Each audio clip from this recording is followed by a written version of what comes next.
Hey there, welcome back to another video. This time around, it is my review of the 2015 action comedy Hot Pursuit. Now, this is another film that was actually requested by Sean.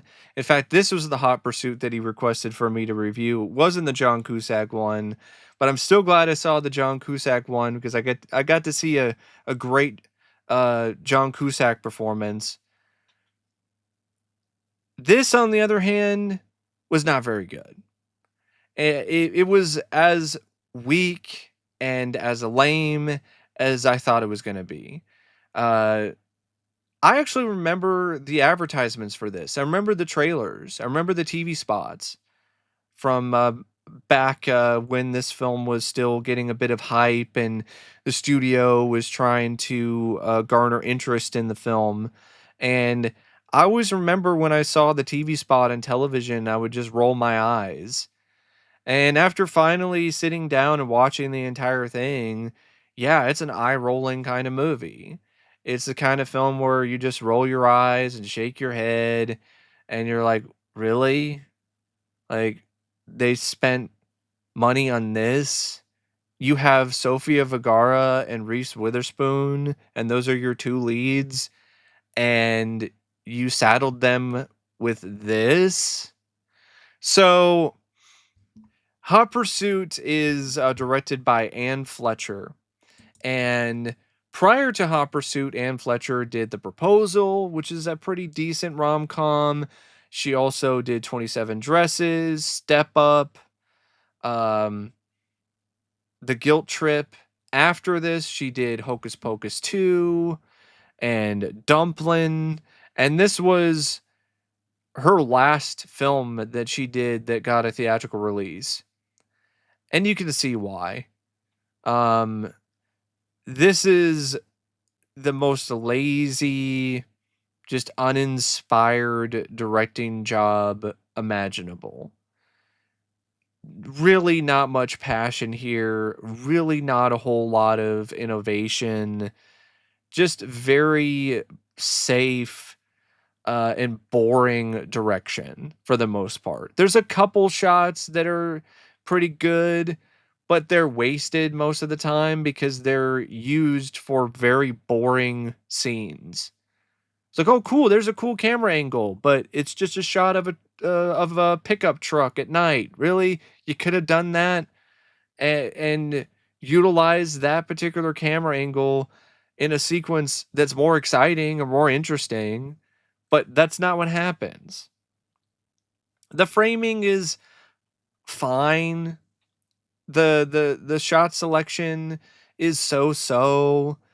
There are some camera angles at points that are a little bit different than the norm. There's a couple attempts at like a wide shot here or there, or like a zoom or a pan, but it's not really anything that special. The direction definitely doesn't lend itself as well to a lot of the more high energy scenes either, because the direction doesn't match the energy of those sequences. It leads to certain moments that I think are supposed to be funny falling flat because the direction just isn't matching the overall energy that the cast is bringing to the scene. It doesn't really provide the comic timing that you need for that kind of sequence. And the action scenes in particular are really weak, really poorly shot and poorly done. There's no sense of excitement, no sense of thrills. I've seen more thrilling direction in an episode of Law and Order than any action sequence in this film. So yeah, the direction by Anne Fletcher was definitely not fantastic, and it just really makes me think that she was just the wrong person for the job. Yes, you can have directors who are not necessarily action directors who can still do some good work when it comes to the action scenes. For instance, Paul Feig, I thought, did a good job with both The Heat and Spy. He did a good job with the comedy bits and with the action bits. Not with the Ghostbusters reboot or remake, but he did a good job with those two. So he's more of a comedy guy. He did Bridesmaids, but he actually showed that he could handle those kind of sequences and that kind of stuff. And I think maybe that's what Warner Brothers was trying to maybe capture here, because The Heat came out a couple years before this. So maybe they were trying to capture that with Ann Fletcher, but yeah, that didn't work. So I definitely feel that in a lot of ways she let the audience down and she let the cast down, because she really did not get the best out of Reese Witherspoon and Sofía Vergara or John Carroll Lynch. But as painfully below average as the direction is in Hot Pursuit, the screenplay is so much worse. This is a script that was already starting to get stale and collect mold by the time the camera started rolling. This is such a generic ass screenplay. The only thing that it does different in terms of any sort of new dynamic in any kind of capacity compared to other films that deal with a cop who's by the book, who has to babysit a person who's a loudmouth and full of attitude, who is going into witness protection or is a prisoner. The only thing that's different about that is that it's two women. And that's it. It's not Midnight Run.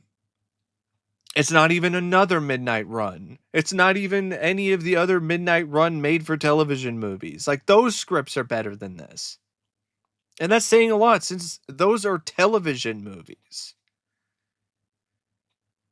So what you have with this screenplay is just one cliche after the next, even with the opening that starts out with this girl who's growing up with her dad who's a cop, and there's this montage of her um, doing ride-alongs with her father all the way up to her high school prom. And then she becomes a cop just like her father, but she's not anything like her father. She's not living up to his legacy. She's stuck in the evidence room because she screwed up and hit a guy with a taser and lit him on fire. And so now uh, the name Cooper is now I wouldn't say a slur, but it's an insult. It's used now as a joke. You got Coopered. So you get that kind of comedy. And she's given this job by her police chief to take this witness to testify against this cartel leader. Um, and the witness is this uh, woman, this fiery Latina woman named Daniela Riva. And so she's got to take this woman to Dallas. And of course, right off the bat, things really go bad. The shit hits the fan. There's a bit of a shootout. One of the police officers is gunned down in the shootout, and Riva and Cooper, they wind up going on the run together. And now there's the cartel that's chasing after them, as well as these dirty cops. And they have to find a way to coexist and work together in order to survive and make it to the next day. And there's all the banter that you would expect when it comes to an odd couple. And at first they hate each other, but then they start to form a friendship, and then there's a bit where there's a falling out, and then they reconcile by the end, and it just doesn't do anything new with any of this old stuff. And it's like, okay, having these cliches and having these old elements in terms of the story is not necessarily always a problem if you can put a new spin on it. This doesn't do that, other than it's two women this time. And let's throw in a lot of lazy jokes about women. Like, there's a whole scene where in order for them to get away from these two dirty cops who have them in the back of a car or a van, Cooper comes up with the idea to make it so Riva has her period. And so they start explaining menstruation in detail. And you got the guys just getting all grossed out, like, ew, periods. And I'm like, really? You went there? That's the kind of humor that you're going for? You have the typical stuff where it's like, why does this woman have so many shoes? Or jokes about their appearance, or the fact that Cooper has granny panties. There's a whole thing where there's a repeated gag for both Cooper and Riva where on television, when they're talking about the two fugitives, they'll describe Cooper as being really short. And each time a news broadcast pops up, she's listed or mentioned as being even shorter than the last time. And they repeat that gag again, but just with a really weak spin on it for Riva, where instead of it being about height, it's about her age. And I'm like, this is so lazy and uninspired in terms of the comedy. There's a whole bit where Cooper and Riva, because they're in a standoff with this farmer, they have this awkward makeout session because they're trying to distract the farmer and they're trying to act like they're lesbians, and it is not very effective, and it's supposed to be funny because it's awkward, and it's just awkward. It's not funny at all. Even moments that could be funny, this script ruins them. Like, there's a whole bit during that sequence when after they do the lesbian thing and somehow gets the farmer to um, get off, and he fires his gun and blows his finger off, and then it seems like his dog ate his finger, and he's all like, Hannibal, no. And I cracked up at that because I'm like, Hannibal, the dog's name is Hannibal, which is definitely a reference to Hannibal Lecter, who's a cannibal. And I was like, that's okay, that's kind of clever. But then they undo that because then it's like, oh no, the dog didn't really eat the finger, and Riva has it in her, Danielle, she has it in her hand. And you're like, okay, great, Daniela has it in her hand, and you just ruined the joke. It's just like, I have the finger. I'm like, come on. Like, you can't even stick with a joke that works. This is a comedy, and I barely laughed once throughout the entire movie. There's a lot of gross out gags too, and a lot of other stuff, where you have Cooper trying to get on a bus, and she starts saying all the sexual acts that she's gonna do because she thinks it's a tour bus. And then, oh no, it's not a tour bus, it's just a tour for old people. Ha ha ha ha. No, it's just so hilarious. It's so clever and so witty.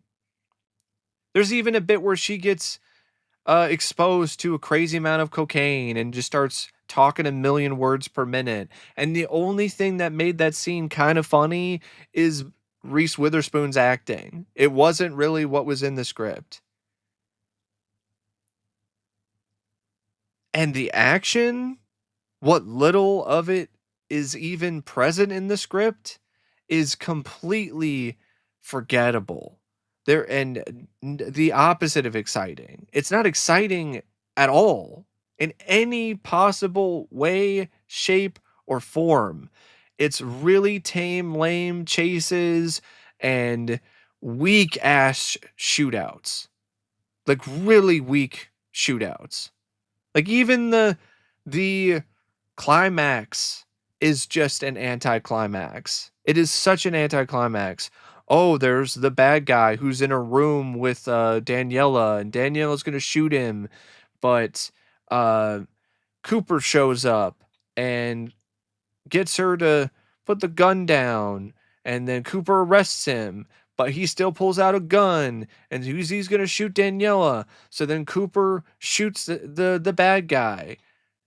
The guy is just handcuffed the entire time with his hands behind his back, just standing there. It's like the complete opposite of any semblance of a thrill. And to make matters worse, the script does this twist where the cartel guys who you think are following them and trying to kill them, they actually work for Daniela. They're like, okay, you just made that into something that was absolutely useless and ruined any little bit of tension that you would have had with that. The dirty cops get defeated way too easily. One of them just gets his ass kicked by this character that pops up who helps Cooper and Daniela. Um, I think the guy's name, yeah, is Randy.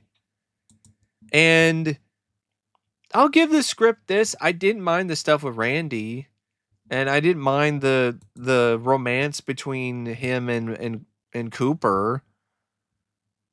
Honestly, probably could have, had that be more prevalent even earlier on in the script instead of like halfway through the film. But that's just me. But yeah, he just easily overpowers one of the dirty cops and just beats the crap out of him at a casino. There's just a lot about this script that I'm honestly having a hard time remembering. And I watched the film last night. So it's not one of those things where it's been days since I watched the movie last. See, it's just such an uneventful, uninvolving, uninteresting screenplay with so many predictable notes. Anytime it tries to be somewhat different with the twist, it just is a twist that just seems completely unnecessary. There's no real compelling antagonist throughout any of this. So you don't have like a villain that you love to hate that you can uh enjoy watching while, he's tormenting or, trying to set up your heroes or your heroines. You don't get that. You just get this really bland, boring cartel boss, Vicente Cortez, and dirty cops. The bonding between the two girls, there are some moments between the two women where, the bond is kind of fun. Like the scene where they talk shit to one another in Spanish, or some of the other moments here and there where you have this clash of different ideals and different attitudes. But that only goes so far when it comes to something like this working, when it comes to the overall plot and the script. It honestly is sitcom level writing. And not a good sitcom either. Like a sitcom that like lasted like 8 episodes and then got canceled. That kind of quality of writing when it comes to this script. The cast, I mean, I don't think it's a bad cast. I mean, in particular, Reese Witherspoon and Sofía Vergara are actually pretty decent. They're just saddled and stuck with this bad screenplay and this below average movie. There's only so much that the two of them can do with what they have to work with, which is not much at all. But I think they have good chemistry. I think they definitely do have a good rapport with one another. There's some fun little moments of banter and back and forth with the two characters. I think Reese's performance is a bit strained at points, a bit forced. Definitely seems like she's trying to be Holly Hunter from Raising Arizona, but nowhere near as good.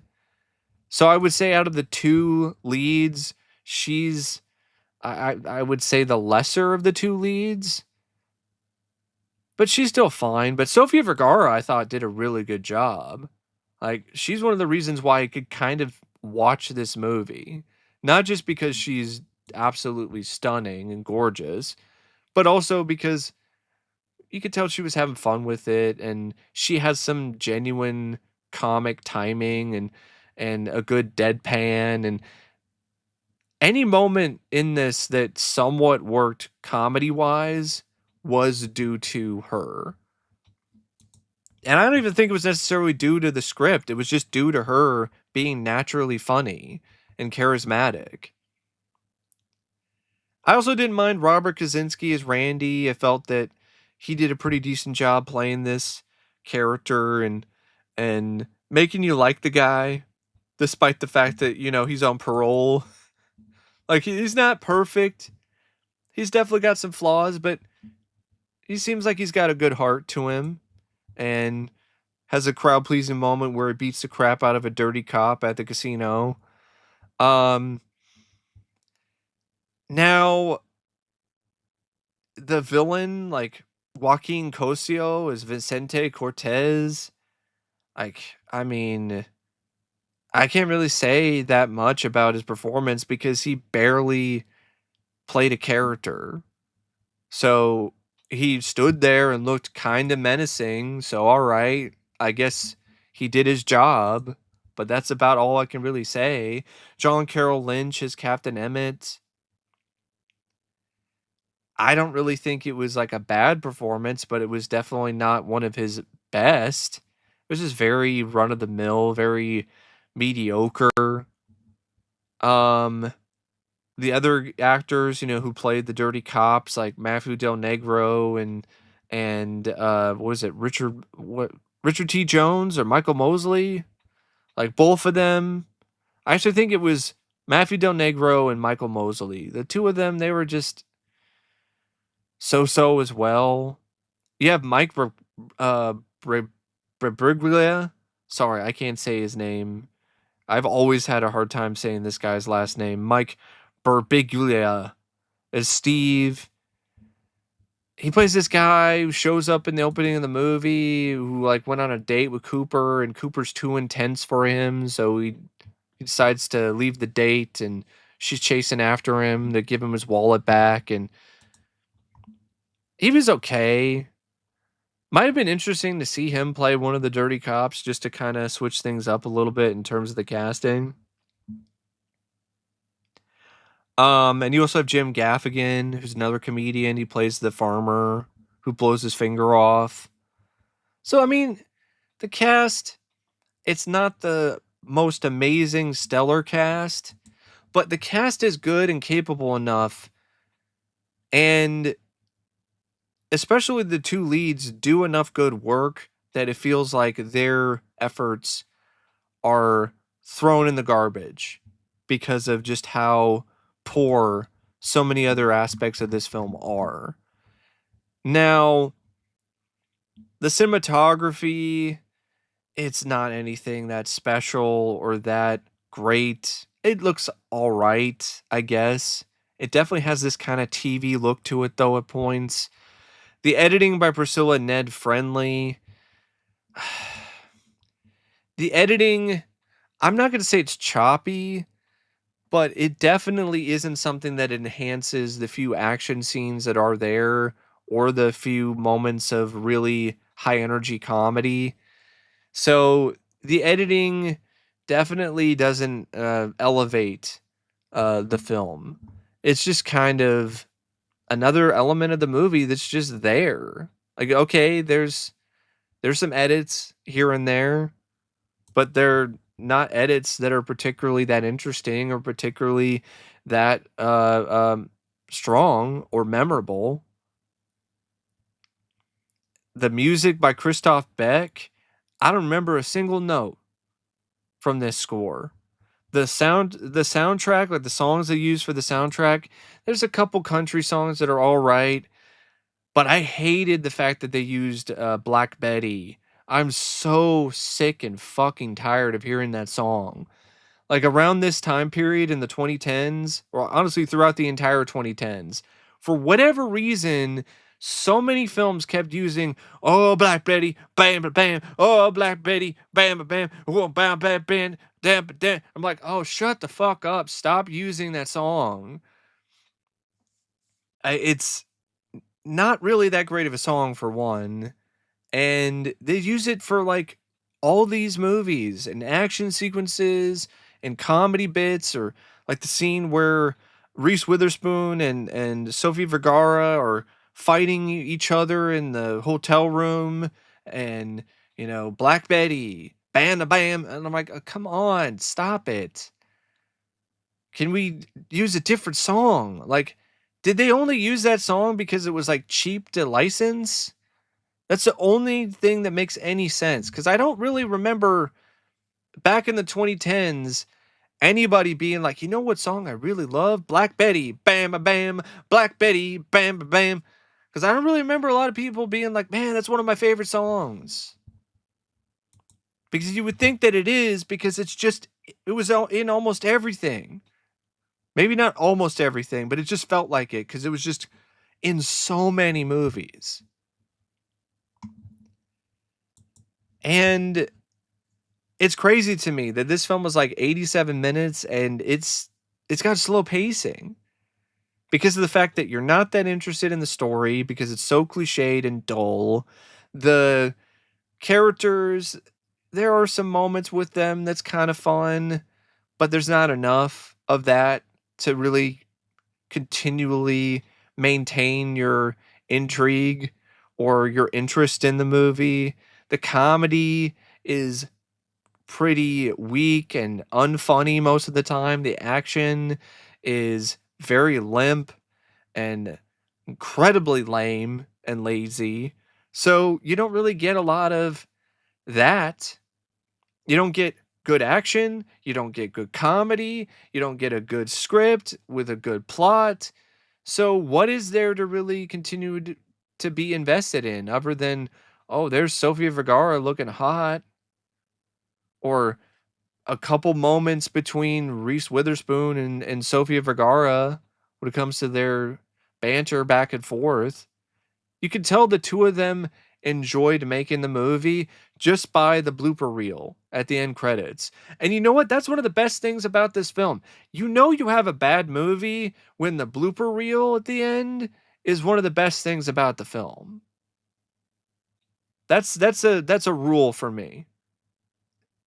If the blooper reel makes you laugh more than the entirety of the movie up until that point, you've got a bad comedy and you've got a pretty bad film. And this is one of those movies. I wish this film was as funny. I wish this film was as entertaining to watch as that 2-minute blooper reel. I really do. But it was not. This shouldn't even be called Hot Pursuit. It's a lukewarm pursuit. It's not even cold because that's too much of an extreme. It's lukewarm, room temperature pursuit. Nobody wants a lukewarm pursuit. But anyway, thanks for watching my review of Hot Pursuit. And until next time, I'll see you later. See ya.